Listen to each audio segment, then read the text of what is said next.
what can be done? I mean, I think everybody recognises that the only way that the conflict is going to end is through a political solution. That's pretty uncontentious, but it's how we go about achieving that is the question. A few months ago, the US and Russia announced that they were going to hold peace talks. So they've been deeply, deeply divided for a long time, and this was a small glimmer of hope on the diplomatic horizon. So they're working closely with the UN and League of Arab States Special Envoy, Lakhdar Brahimi. However, there's still no date set.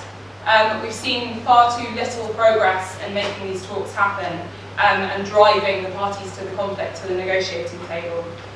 Can the peace talks achieve anything? I mean, as Oxfam, we believe that they are the best option at the moment, the only option.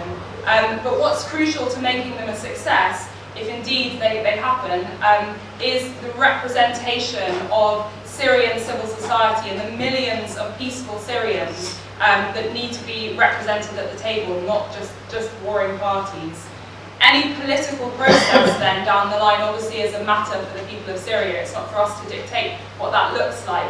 But the only way we're going to get to that situation is if there's a real push across the international community to drive the parties to the conflict to the table. The other thing to say with our government, with the US, Russia, others, is that they mustn't undermine these efforts by pouring more arms into the conflict. So Oxfam believes that there should be a total ban on arms transfers to Syria, to any side.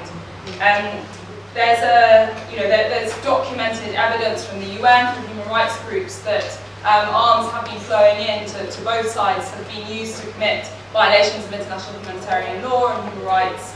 And there's a real, the opposition groups are so fractured that there's a real risk of diversion. You can't just say, I'm sending arms to one group without the risk of them leaking into others. And so it's a very complex situation. And arguments by the UK, the US, that they need to supply weapons to the opposition in order to level the playing field and to drive parties to the negotiating table is very dangerous. In our experience, working in many, many conflicts across the decades, what that's likely to do is spark an arms race, not level any playing field. And I think we saw a good example of that the day after EU foreign ministers voted to lift the EU arms embargo. Russia came out with a very public announcement about another shipment of weapons going in. So it's very much more likely to risk prolonging the conflict and destabilising other countries in the region. In the UK, it looks like the government's position here has shifted. Oxfam's been working with members of Parliament, and there's been a real shift in the narrative. There's a vote in Parliament a couple of weeks ago that's requiring any decision on arming the opposition groups to go through Parliament.